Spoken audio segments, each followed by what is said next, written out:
안녕하세요. 설기문입니다. 이번 시간에는 NLP 커뮤니케이션 모델에 대해서 설명드리겠습니다.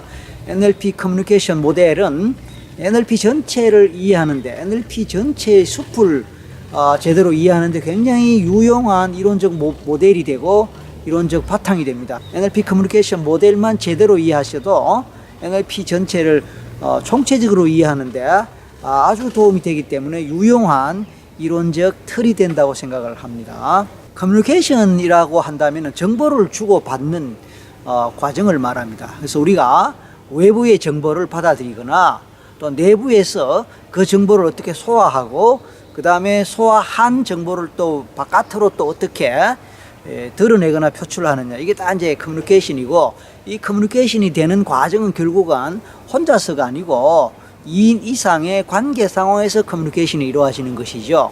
그런데 따지고 보면은 그 커뮤니케이션은 내 속에서 나와 내 속에 있는 또 다른 나와의 관계 속에서도 커뮤니케이션이 이루어진다고 볼 수 있고, 그것의 한 예는 바로 생각이라고 볼 수 있습니다. 우리가 생각을 한다는 것은요, 그 생각 속에서 우리가 자문자답이 이루어지는 경우도 있지요.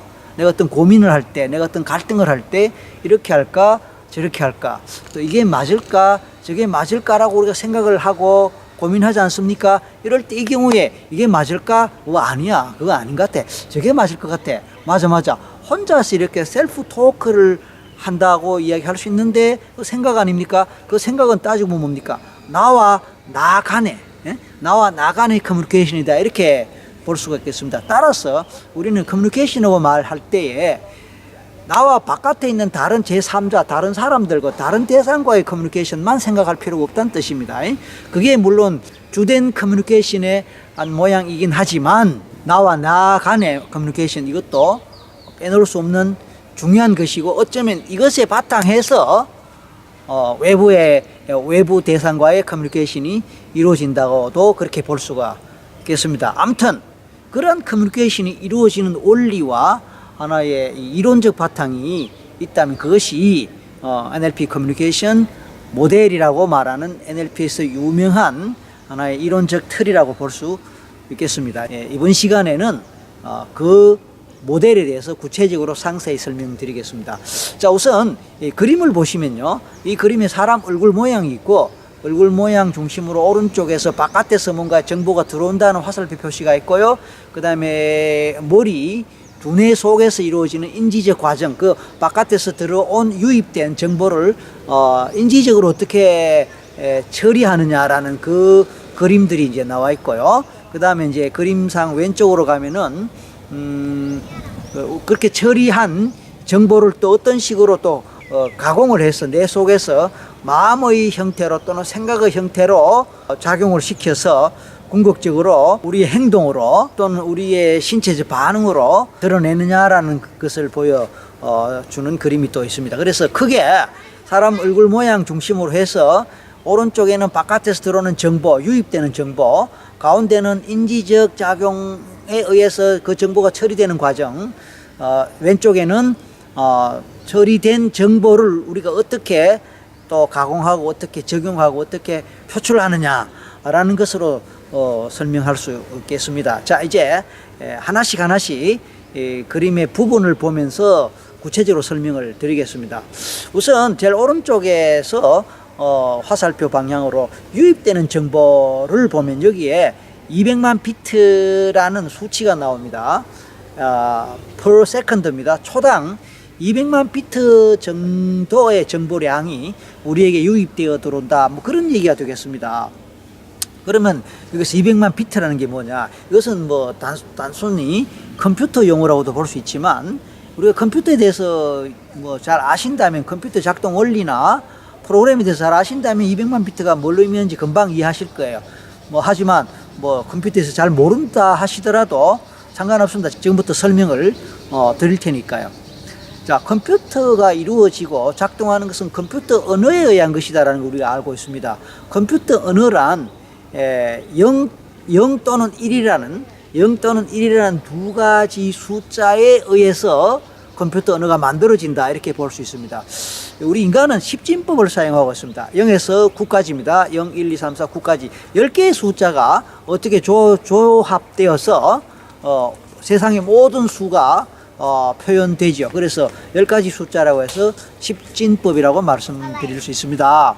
그런데 컴퓨터에서는 0 또는 1이라는 두 개의 숫자이기 때문에 이진법이라고 설명드릴 수 있겠죠. 두 개의 숫자 0 또는 1이라는 두 개의 숫자를 어떻게 서로 어떤 순서나 어떤 조합으로 엮어가느냐라는 것이 컴퓨터 언어가 되면서 그 언어에 의해서 컴퓨터의 프로그램이 짜진다, 프로그램이 형성된다, 또 프로그래밍이 이루어진다 이렇게 드릴 수 있겠죠. 어쨌든 200만 비트라는 정도의 정보의 양은 어느 정도 될까를 먼저 이해를 하셔야 되겠습니다. 자, 0 또는 1 숫자 하나하나를 비트라 그럽니다. 0 또는 1 숫자 하나하나 0이든 1이든 그 하나가 비트라 그럽니다. 그러면 비트가 8개 모여서 바이트가 됩니다. 바이트, BYTE 바이트죠.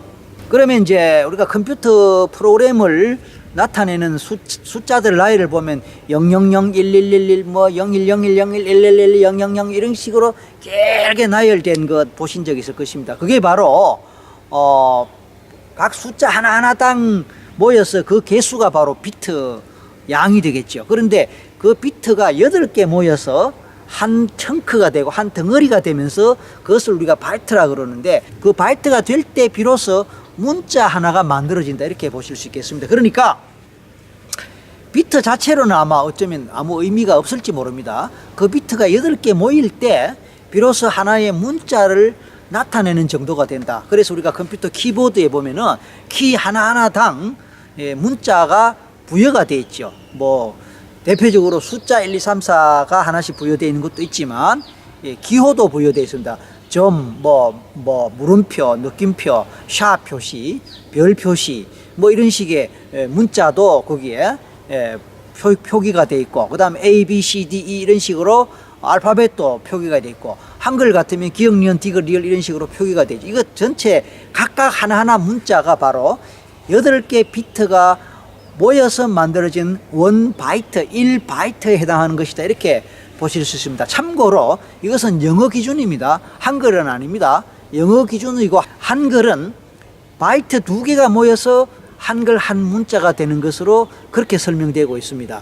어쨌든 지금 설명은 영어 기준이라는 걸 이해하시기 바랍니다. 그래서 200만 비트라면은 8개 비트가 모여서 한 바이트가 될 때 몇 바이트가 될까요?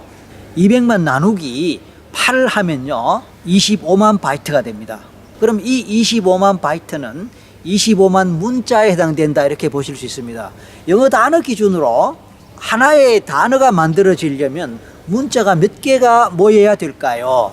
당연히 그것은 단어마다 다르죠. 짧은 단어 그 다음에 an, 그 다음에 나를 설명할 때 I 이런 것들은 한 개의 문자가 곧 뭡니까?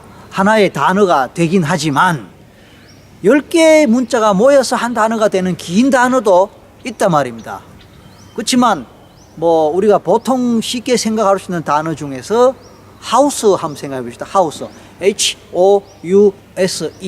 하우스는 5개의 문자가 모여서 집이라는 하나의 단어가 만들어졌지요.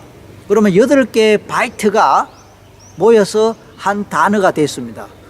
이렇게 본다면 영어 단어는 5개의 문자 이상 되는 단어도 있고요. 그렇죠? 이거보다 적게 되는 단어도 있죠. 그래서 for 같으면 for, 4, F-O-U-R 4개의 문자가 모여서 만들어졌다. 그렇죠? 그 다음에 2개를 설명하는 to, TWO죠. TWO, TWO 이것은 3개의 글자, 문자가 모여서 하나의 단어가 됐고, 자 이렇게 볼 때에 아까 처음에도 설명드렸듯이 영어의 모든 단어들은 문자 숫자가 다 다르긴 하다. 그래서 딱 부러지게 몇 개의 문자가 모여서 하나의 단어가 된다라고 설명하기는 불가능하죠. 그럼에도 불구하고 우리가 편의상 이해하기 좋게 굳이 설명한다면 평균 그냥 5개 문자가 모여서 하나의 단어가 된다고 그냥 그렇게 쉽게 생각을 하십시다. 그러면 200만 비트는 총 25만 바이트, 25만 문자라고 설명드렸고, 그것을 5개 단어인 5로 나눈다면 5만 개의 단어가 된다. 이렇게 쉽게 간단하게 설명드릴 수 있겠습니다. 그러니까 200만 비트는 5만 단어 정도에 해당하는 정보량에 해당된다. 이렇게 설명할 수 있겠죠. NLP 커뮤니케이션 모델에 따를 때 초당, 찰칵하는 초당 5만 단어로 5만 개의 단어로 설명될 수 있는 정보들이 우리에게 유입된다. 매 순간 5만 단어로 설명될 수 있는 정보량들이 유입된다. 이런 의미가 되겠습니다. 아직은 조금 막연할 수 있습니다. 좀 더 구체적으로 설명드릴게요. 그 다음에 그 그림에 보면은 200만 비트만 있는 것이 아니고 VAKOG라는 알파벳 기호가 또 나옵니다. 여기서 VAKOG는 5가지인데 한마디로 말씀드리면 오감이라고 설명드릴 수 있겠습니다. 오감. 5개의 감각입니다. 앞으로 NLP 공부를 하시려면요, VAKOG 때 오감과 굉장히 친해져야 되고, 그 중에 특히 VAK와는 더더욱 많이 친해져야 합니다. 자, V는 시각을 의미합니다. 비주얼, 비디오를 생각하시면 됩니다. 비디오, 보는 것, 비주얼. A는 오디토리, 오디오를 생각하시면 됩니다. 듣는 것.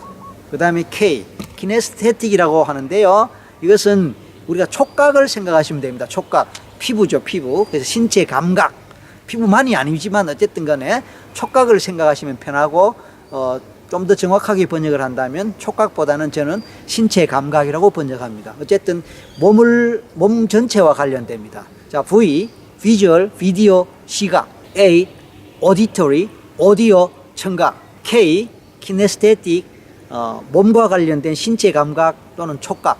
이게 오감 중에서 제일 핵심적인 중요한 3감이라고 저는 설명합니다. 자, 메이저 3감 말고 2개 더 있죠. O와 G입니다. O, olfactory. G, gustatory. olfactory, gustatory. olfactory는 후각을 말합니다. 후각. gustatory는 미각을 말합니다.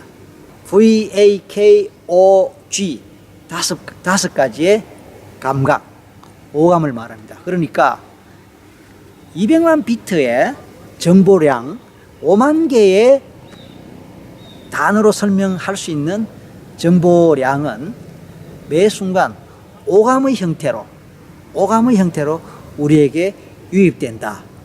그렇게 보실 수 있습니다. 그럼 예를 들어 볼게요. 오감의 형태로 유입된다는 건 뭘 의미할까요? 자, 여러분은 지금 화면을 보면서 제 얼굴을 보고 있습니다. 제 얼굴 모양, 그 다음에 상체, 옷, 안경, 피부 빛깔, 그 다음에 헤어스타일, 그쵸? 그 다음에 저의 제스처, 손, 팔, 시계, 뭐 이런 것들이 뭡니까? 다 여러분 눈에 보이는 시각적 정보입니다. 여러분이 왜 이 동영상을 보십니까? 바로 시각적 정보 때문에 그렇습니다. 만약에 시각적 정보가 없다면 어떻게 될까요? 그러면 오디오로 뭐 들을 수 있겠죠? 오디오로 들을 수 있는 것은 뭡니까? 제 목소리죠. 제 목소리 크기, 그 다음에 빠르게 얼마나 빨리 말하느냐 아니면 천천히 말하느냐, 이런 것들 뭡니까? 다 오디오 정보인 거예요. 그 다음에 배경 소리가 있느냐, 지금 이게 야외다 보니까 새 소리도 중간중간에 들립니다. 이런 소음들이 또 있습니다. 그쵸? 오디오입니다. 오디오. 이 소리가 듣기 싫다면 오디오 볼륨을 꺼버리면 되겠죠. 그렇게 되면 제 목소리조차 아예 안 들려버리니까 정보로서 가치가 없는 거죠. 자, 여러분 제 목소리 들을 때 남자 목소리라고 아실 수 있잖아요. 여자 목소리는 아니죠. 그 다음에 제 목소리를 들을 때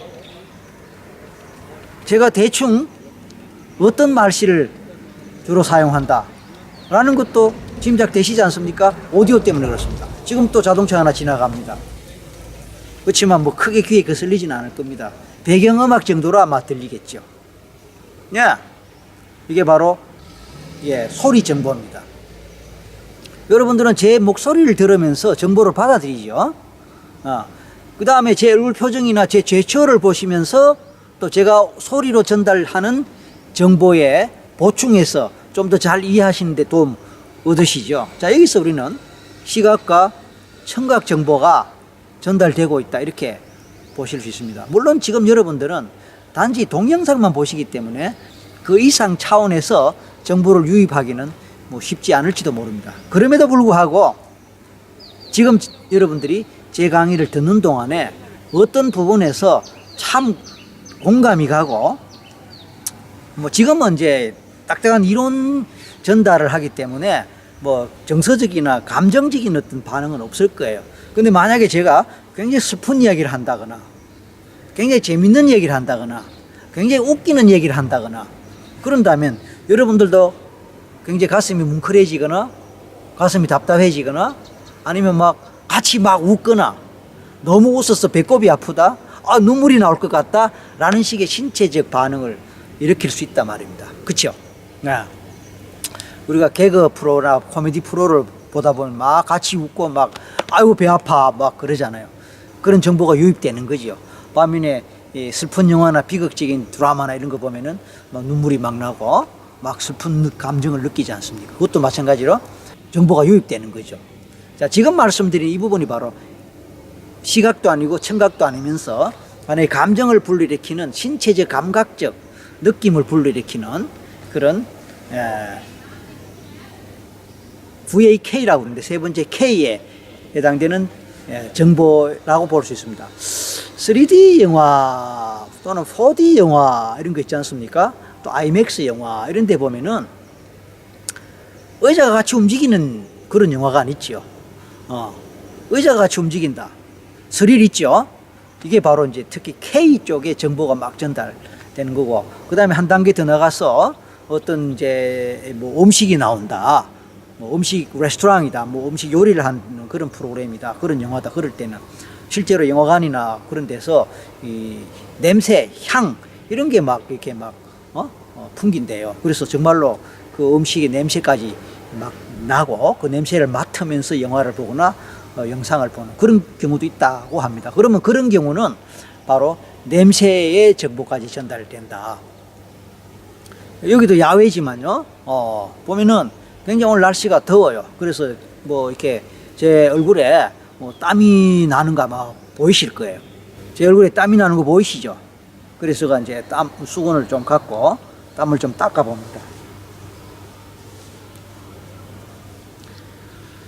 제가 지금 땀이란 얘기를 했고 수건으로 땀을 닦는다는 말씀을 드렸는데, 제가 그 말씀을 안 하고 그냥 계속 했다면 얼굴에 땀이 있고 또 수건으로 땀 닦는 거를 보기만 해도 굉장히 더워 보이고 덥게 느껴질 수 있습니다, 여러분에게. 그것도 마찬가지로 신체 감각적 K에 해당되는 정보라고 볼 수 있습니다. 만약에 여기가 나무에 눈이 장뜩 덮여 있는 그런 곳을 배경으로 해서 제가 이런 강의를 한다면 당연히 제 옷도 뭐 두꺼운 털옷이라든지 방한복을 입고 있는 그런 옷으로 이렇게 방송을 한다면 여러분들에게는 그 찬 느낌, 추위의 어떤 그런 느낌의 정보도 아마 전달되는 거죠. 자, 이게 이제 바로 K에 해당되는 정보라고 볼 수 있습니다. 지금 요리 프로그램을 하면서 아주 벌겋게 뭐 고추라든지 고추 관련된 뭐 양념 그런 것이 막 묻어 있고 보이고 불불 끓는 뭐 그런 김이 막 나고 그런 걸 제가 막 먹는 식으로 이제 보여진다면 여러분들도 입에 침이 나면서 아주 맛있겠다, 막 먹고 싶다, 그리고 배가 순간적으로 꼬르륵 하는 그런 느낌도 느끼실 수 있을 것입니다. 그러면 여러분들에게는 후각과 미각의 그런 정보도 같이 전달됐다라고 보실 수 있습니다. 자, 그래서 여러분들은 지금 시각적으로 푸른 나무 잎이 있는 배경하에서 설기문 박사가 그런 모습으로 그런 옷을 입고 그런 제스처로 그런 목소리로 그런 느낌을 풍기면서 강의를 하고 있는 이것을 여러분이 글로서 표현하자면은 어떤 단어를 얼마나 많이 동원해서 얼마나 많이 길게 상세하게 설명하고 묘사를 해야지 이 동영상을 보지 않은 다른 제3자가 그 글만을 읽고 여러분이 동영상 보듯이 그 내용을 파악하고 그리고 상상하고 느낄 수 있을까요? 그런 뜻입니다.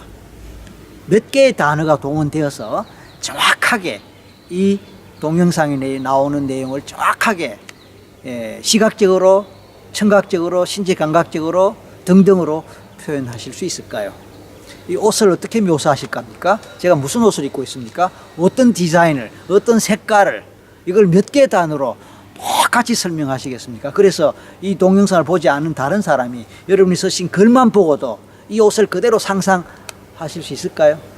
제 목소리를 몇 개의 단어로 묘사하고 설명해야지 이 동영상을 보지 않는 다른 사람이 그 글만 보고 제 목소리를 상상하고 그래서 다음에 어떤 상황에서 제 목소리를 듣고 아 그때 읽어봤던 그 글에 나오는 그 목소리 주인공이네 라고 알아맞힐 수 있을까요? 그러니까 제 이야기는 어떤 현상을 사실 그대로 묘사하기가 결코 쉽지 않고 그래도 묘사하자면 엄청나게 많은 수의 단어와 묘사가 필요하다 이런 뜻이고 그것이 바로 초당 200만 비트 5만 개의 단어가 필요한 정도 이유가 되는 것입니다. 지금 새소리 들립니까? 지정이는 새소리 들리죠? 그럼 이 새소리까지 묘사를 해야 되는 거예요. 어느 순간에 말입니다. 어느 순간에 한 마리 새소리가 들리기도 하고 어느 순간에 두세 마리 새소리가 동시에 들리기도 하고 어떨 때 자동차가 저 가까이 다가오는 소리도 들리기도 합니다. 그런 거를 일일이 묘사를 해야 되는 거예요. 왜냐하면 초당이니까요. 초당 200만 비트의 정보니까 매 순간순간마다 지금은 화면을 사실은 고정시켜 놨습니다. 그래서 배경은 변함이 없습니다. 그렇지만 매 순간 제 촉가 움직이지 않습니까? 제 몸짓이 달라지지 않습니까? 그리고 매 순간 제 목소리 크기나 빠르기나 이것도 다 달라지지 않습니까? 그렇죠? 그리고 표정도 달라지지 않습니까? 이러니까 매 순간 그때 정보들이 다르게 묘사될 수 있고 다르게 설명될 수 있는 거예요. 그래서 결론적으로 우리 주변에서는 평균적으로 초당 200만 비트 또는 5만 개의 단어 정도로 표현될 수 있는 정보들이 오감의 형태로 우리에게 유입되어 들어온다. 이제 좀 감이 잡히고 이해가 되십니까? 이게 엄청난 거예요, 사실은. 엄청난 거예요. 그런데 문제는 이 5만 개 단어로 묘사될 수 있는 이런 정보량들을 우리가 얼마나 과연 소화하고 받아들이고 소화할 수 있을까요? 여러분 어떻게 생각하세요? 불가능하겠죠. 예, 불가능합니다. 왜냐하면 우리의 뇌가 그 모든 것들을 받아들이고 그 모든 것들을 소화하고 그러면요 너무 복잡해 갖고 못 살 거예요. 1시간에 200만 비트도 아니고 1분에 200만 비트도 아니고 초당이에요. 찰칵할 때마다 그만큼 계속 들어오는 거를 그것을 계속 이해하고 소화하고 또 기억도 해갖고 어떻게 하려는 게 얼마나 가능하겠습니까? 그래서 창조적으로 본다면 신이 하느님 인간을 창조할 때에 그렇게 창조를 안 한 거예요. 또 진화론적으로 본다면 인간이 진화하는 가운데 그 모든 정보를 다 받아들이고 다 이해하고 다 소화하도록 그렇게 진화가 안 된 거예요. 왜냐하면 그렇게 살 수가 없는 거예요. 그래서 창조론적으로 봐도 그렇고 진화론적으로 봐도 그렇고 대부분의 정보들은 다 그냥 생략 내지 삭제해버리게 돼 있어요. 네? 그래서 생략 내지 삭제라는 딜리션이라는 단어가 거기에 나오는 겁니다. 이제 얼굴 모양 가운데 필터라고 돼 있죠. 필터가 뭡니까? 여과장치죠. 여과장치. 불순물을 다 제거하는 여과장치. 그래서 그 필터 중에 크게 이제 세 가지가 나와 있습니다. 딜리션, 생략 또는 삭제예요. 디스토션, 왜곡이에요. 왜곡. 그 다음에 제너럴리제이션, 일반화예요. 일반화. 그러니까 이 생략, 왜곡, 일반화라는 세 가지의 필터 과정을 거치면서 200만 비트 per 초당 200만 비트로 들어오는 엄청난 정보이지만 거의 대부분은 생략해버리는 거예요. 몇 퍼센트가 생략될까요? 거의 뭐 90 몇 퍼센트 정도 생략돼 버린 겁니다. 최종적으로 우리가 채택하고 내 것으로 최종적으로 받아들인 정보가 그림 왼쪽에 있죠. 숫자가 134비트예요. 최종적으로 남는 게 134비트라니까요. 그 200만 비트 중에서 다 그냥 흘러가 버리고 최종적으로 134비트만 내가 채택하고 내 것으로 받아들이는 겁니다. 실제 그렇겠죠. 네. 그러면 나하고 직접 관련 없고 내가 관심이 없고 내가 별로 재미를 못 느끼는 나하고 아무런 관련이 없는 이런 것들은 우리는 관심을 보이지 않고 그냥 무시해버리죠.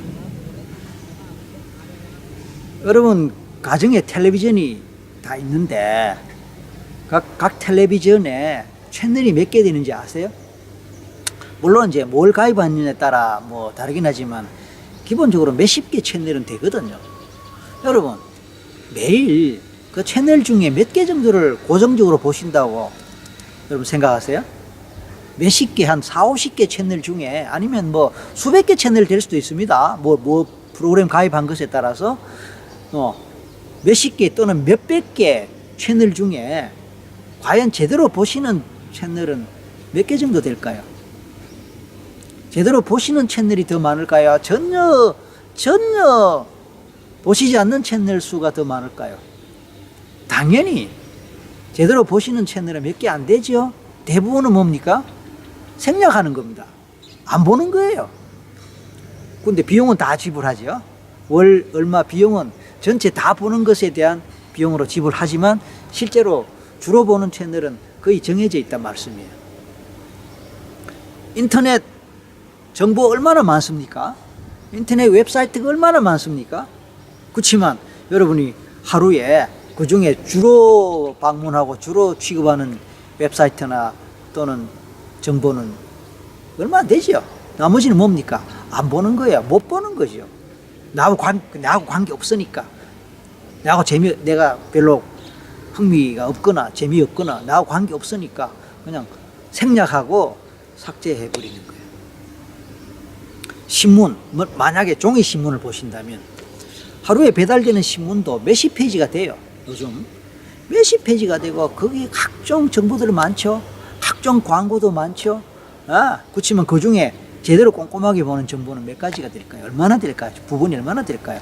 어떤 사람은 정치 뉴스만 보고 그냥 버려버립니다. 어떤 사람은 경제 뉴스만 보고 버립니다. 어떤 사람은 문화 뉴스만 보고 버립니다. 어떤 사람은 광고 중심으로 보고 버립니다. 어떤 사람은 부동산 중심으로 보고 버립니다. 어떤 사람은 연예 뉴스 중심으로 봅니다. 그렇죠? 나머지 뭡니까? 아예 거들떠 보지도 않고 그냥 쓰레기통으로 바로 가는 경우도 대부분 그렇죠. 근데 비용은 뭡니까? 월 구독료. 전체 다를 보는 전제하에 월 구독료 내지 않습니까? 결론적으로 우리에게 들어오는 정보들이 수없이 많지만 우리가 접하는 정보들이 수없이 많지만 우리가 그것을 최종적으로 채택하는 것은 얼마 안 되고 나머지는 다 뭡니까? 생략 삭제해버린다 이런 뜻입니다. 그 다음에 생략 삭제됐다 됐거나 없애 그건 어차피 나와 관계 없으니까 뭐 무시하고 최종적으로 채택한 134비트 정보 그거조차 그러면은 오리지널 정보 그대로일까요? 사실 그대로일까요? 아니면 내 중심으로 해석하거나 내 중심으로 받아들이거나 내 중심으로 의미 부여를 했거나 아니면 착각하는 경우는 없을까요? 여기서 왜곡이라는 개념이 나옵니다. 디스토션, 왜곡입니다. 우리는 참 많이 왜곡해요. 자기중심적으로 어떤 정보를 잘못 이해하고 잘못 받아들인다 이런 뜻입니다. 물론 의도적으로 하는 건 아니에요. 지금 말씀드리는 세 가지 필터 작용은 우리가 무의식적으로 대부분 이루어지는 것이기 때문에 내가 의도하고 그렇게 해야지라고 하는 것은 아닙니다. 거의 나도 모르게 그렇게 되는 거예요. 무의식적인. 물론 경우에 따라서는 의도적으로 그런 경우도 있죠.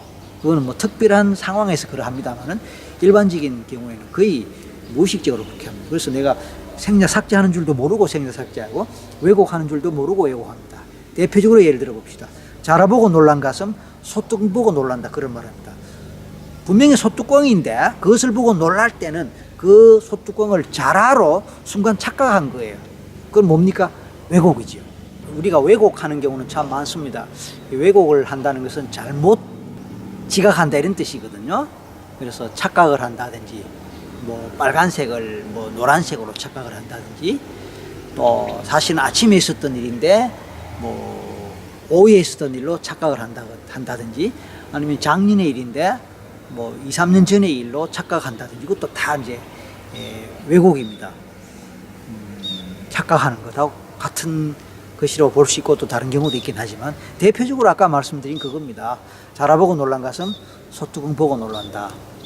그 다음에 일반화입니다.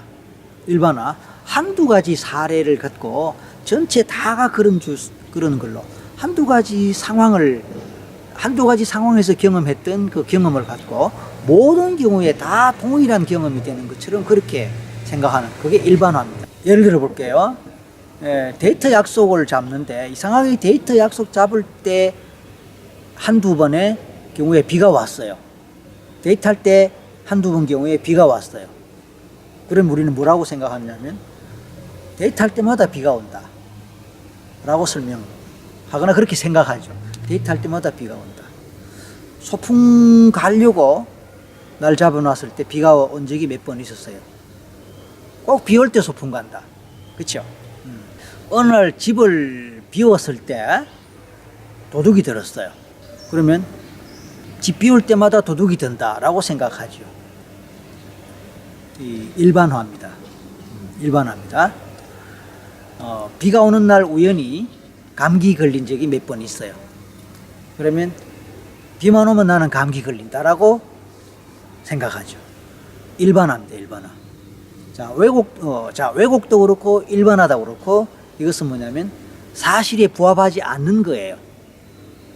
어떤 정보의 사실성과 무관한 해석을 하는 것이고 그것은 내가 주관적으로 경험했던 일부의 소수의 사례를 중심으로 내 중심으로 착각하거나 오해하거나 잘못 해석한 결과라 그렇게 볼 수 있습니다. 그래서 생략, 삭제, 왜곡, 일반화라는 세 가지 필터링 과정을 거치면서 여과 과정을 거치면서 초당 200만 비트만큼이나 되는 정보가 우리에게 매 초마다 엄청나게 유입되어 들어오지만 실제로는 세 가지 필터 작용을 거친 134비트만이 최종적으로 우리에게 입력되는 것이다. 우리의 것으로 채택되는 것이다. 이렇게 그림을 설명하실 수 있습니다. 그림 가운데 다시 조금 더 설명드리면 위에 필터 있고 생략, 삭제, 왜곡, 일반화 순서는 상관없습니다. 이 세 가지 필터, 주요 필터가 있고 그 밑에 내려가면은 여러 가지 사각형이 쭉쭉쭉 겹쳐 있는 것처럼 되어 있는 것이 있는데 그게 타임, 뭐 시간, 매터, 물질, 뭐 스페이스, 공간, 뭐 밸류, 가치, 뭐 이런 등등이 빌리프, 신념 이런 등등 있지 않습니까? 이런 것들도 사실은 필터입니다. 이 필터 여기에 해당되는 필터들은 나중에 마스터 과정에서 다루는 거기 때문에 복잡한 얘기는 나중에 별도로 하기로 하고요. 지금 이 강의는 주로 프랙티셔너 과정에 해당되기 때문에 그 밑에 개념들은 따로 설명하지 않겠습니다. 이제 134비트로 갑니다. 자, 134비트가 최종적으로 우리가 채택하는 정보량인데 이것도 사실은 VAK와 같은 3감 또는 5감의 형태로 최종적으로 이제 우리에게 입력이 됩니다.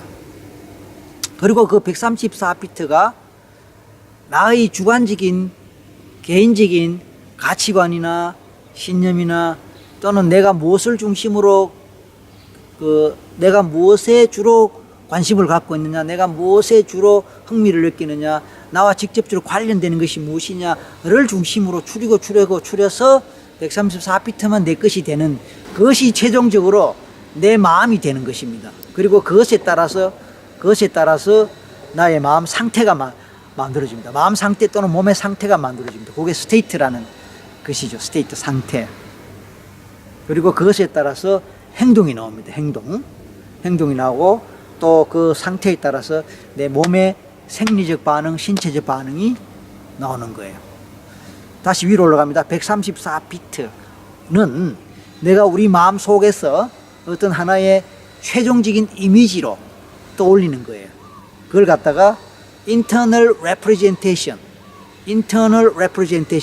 내부 또는 내적 표상이라고 합니다. representation 표상이니까요. 내부 표상이라고 그래요. 그래서 예를 들어 보십시다. 사과 하면은 여러분들은 뭐가 제일 먼저 탁 떠오릅니까? 빨간색, 아니면 동그란 모양, 아니면 주먹만한 크기, 아니면 그런 무게, 아니면 새콤한 맛, 아니면 달콤한 맛, 뭡니까? 사람마다 다 다르거든요. 어떤 사람은 사과하고 떠올리는 순간 입에 침이 쫙 도는 사람이 있느냐면 어떤 사람은 얼굴 인상부터 쓰는 사람이 있습니다. 개인차가 있고 사람마다 다 다릅니다. 그게 바로 IR이라는 거예요. Internal Representation. 개인적으로 내부에서 떠올리는 하나의 표상이란 말이에요. 표상. 영상이란 말입니다. 이미지란 뜻이에요. 군가에 이런 게 있습니다. 휘날리는 태극기는 우리들의 표상이다. 이런 노래가 있습니다. 뭐 우리 군대 갔다 온 우리 남성분들은 이 노래 다 아시겠지만요. 휘날리는 태극기는 우리들의 대한민국 우리들의 표상이다. 우리의 상징이 되는 뜻이죠. 그러면 해외여행을 해보면 이 태극기를 보는 느낌이 굉장히 달라요. 국내에서 태극기를 늘 볼 때 하고 해외에서 태극기 볼 때 느낌이 굉장히 달라요. 애국가를 국내에서 들을 때하고 해외에서 들을 때하고 굉장히 느낌이 달라요. 뭉클한 느낌이 확 옵니다. 국내에서 김치를 먹을 때 그 맛과 느낌하고 해외에서 김치를 보기만 해도 먹고 맛 느낄 때 굉장히 다릅니다. 왜냐하면 지금 말씀드린 몇 가지는 우리의 상징이거든요. 우리의 상징이기 때문에 그리고 본능적으로 그것에 반응하는 강한 느낌을 우리는 느끼기 때문입니다. 그게 바로 표상이에요. 그러면 죄송하지만 사과 알레르기가 있는 분들이 있어요. 사과 알레르기가 있는 분들에게 사과 얘기를 하는 순간에 하고 아주 거부 반응을 탁 보입니다. 왜냐하면 이분한테는 사과라는 것이 알레르기 반응을 일으키는 부정적인 이미지로, 부정적인 IR로 입력이 돼 있기 때문에 그래요. 아무리 맛있는 사과가 있고 아무리 잘 익은 사과가 있고 모든 사람이 이 사과 다 맛있다 그래도 그 말은 이 사람 귀에 안 들리는 거예요. 그 빨갛게 맛있게 보이는 그 색깔이 이 사람 눈에는 제대로 안 보이는 겁니다. 그러니까 뭡니까? 왜곡되는 것이죠. 그리고 일반화되는 것이죠. 옛날에 사과 먹고 배탈이 났거나 옛날에 사과 먹고 굉장히 안 좋았던 경험이 있거나 기억이 있다면 그것에 의해서 모든 사과는 그렇다라고 일반화하고 저 사과 먹으면 또 그렇게 될 거다라는 그런 왜곡된 인식을 갖고 세상의 모든 맛있는 사과는 다 그냥 생략해버리고 삭제해버리고 내가 보이는 어떤 특정한 사과는 오로지 10년 전에 5년 전에 내가 알레르기 경험을 하게 했던 그 사과로 그렇게 착각되고 왜곡되면서 싫어 하는 느낌으로 IR이 떠오르고 그에 따라서 내 상태가 뭡니까? 스트레스 상태가 되고 그리고 나는 행동은 뭡니까? 물러서는 행동이 되고 그 다음에 싫어 안 보이게 해 라고 말을 하고 우리 몸에서는 뭡니까? 긴장되고 위축된 신체 생리적 반응이 확 일어나 버리죠. 반면에 대부분의 사람들은 사과를 맛있게 생각하고 좋아하잖아요. 그러니까 사과라는 말을 듣는 순간에 맛있게 먹을 수 있는 맛있는 사과의 맛과 향기와 관련된 그런 IR이 떠오르면서 입에 침이 돌고 신체 반응이죠. 침이 돌고 먹고 싶어서 달라고 하는 행동과 손짓을 하고 상태는 뭡니까? 행복하고 기분 좋은 상태가 만들어지죠. 이게 결국은 모든 사람에게 동일하게 200만 비트 초당 200만 비트로 정보가 있지만 사람들마다 다 다르게 받아들이는 최종적인 결과인 거예요. 그래서 그런 말이 있지요. 소는 물을 먹고 우유를 만들어내지만 뱀은 물을 마시고 독을 만들어낸다. 물은 똑같은 물이고 물은 똑같은 물 200만 비트에 해당됩니다. 그렇지만 소에게서 입력된 물은 전부 우유 만드는 대로 그렇게 돼서 134비트의 우유로 뱀에게서는 뭡니까? 134비트의 독으로 그렇게 만들어진다. 이렇게 보실 수 있죠. 하루 24시간입니다. 그죠? 하루 24시간. 하루 24시간 시간은 모든 사람에게 똑같이 부여되어 있죠. 그런데 하루를 우리가 어떤 마음으로 어떻게 사느냐에 따라서 그 24시간을 정말로 잘 활용해서 위대한 업적과 위대한 어떤 성과를 만들어내는 그런 삶을 사는 쪽으로 갈 수도 있고요. 아니면 아무것도 안 하고 태폐지이고 아주 그냥 인생을 낭비하는 그런 삶으로 만들어질 수도 있는 거예요. 그러니까 동일한 자극이 우리에게, 동일한 정보가 우리에게 똑같이 들어온다 할지라도, 인생 경험이 똑같이 고난과 역경으로 돼 있다 할지라도 그 고난과 역경을 우리가 어떤 마음으로 어떤 맥락에서 받아들이거나 소화하느냐에 따라서 최종적으로 134비트로 IR로 남는 것은 젊어서 하는 고생은 사서도 한다. 그렇죠? 고생은 성공을 위한 하나의 밑거름이 된다. 이렇게 받아들이냐 하면은 젊어서 너무 고생을 해서 인간이 인생이 망가졌다. 또 이렇게 갈 수도 있는 거예요. 그래서 이런 이 상황과 논리에 의해서 동일한 현실 속에 사는 우리 모두는 결과적으로 마음도 달라지고 생각도 달라지고 신념도 다르고 행동도 다르고 반응도 다르고 또 그런 것을 표현하는 방식이나 어떤 방향이나 이 모든 것이 달라질 수 있다는 뜻이고, 우리의 마음이란 것은 동일한 현실 속에 있어도 그 현실을 어떻게 받아들이고 소화하느냐에 따라서 마음이 달리 만들어지고, 달리 만들어진 그것에 의해서 우리의 행동도 달라지고 대인관계 관계도 달라지고 우리의 삶의 방식도 달라질 수 있다는 겁니다. 그래서 결론적으로 세상만사 마음먹기 달렸단 말 있죠? 세상만사 마음먹기 달렸단 말, 그 말도 되고, 어떤 상황에 처하든 내가 어떤 마음으로 임하느냐라는 것이 중요하고, 행복과 불행도 바깥의 현실 속에 있는 것이 아니고 내 마음 속에 있다라는 말도 되고, 그래서 궁극적으로 일체유심조라는 말이 있는데 그 말하고도 같이 연결되는 것입니다. 오늘 우리는 NLP 커뮤니케이션 모델이라고 해서 복잡한 NLP의 원리들을 비교적 단순하게 설명하고 요약하는 그런 하나의 이론적 모델을 살펴봤고, 그것에 대해서 설명드렸습니다. 도움되었기 바랍니다. 이상 마치겠습니다.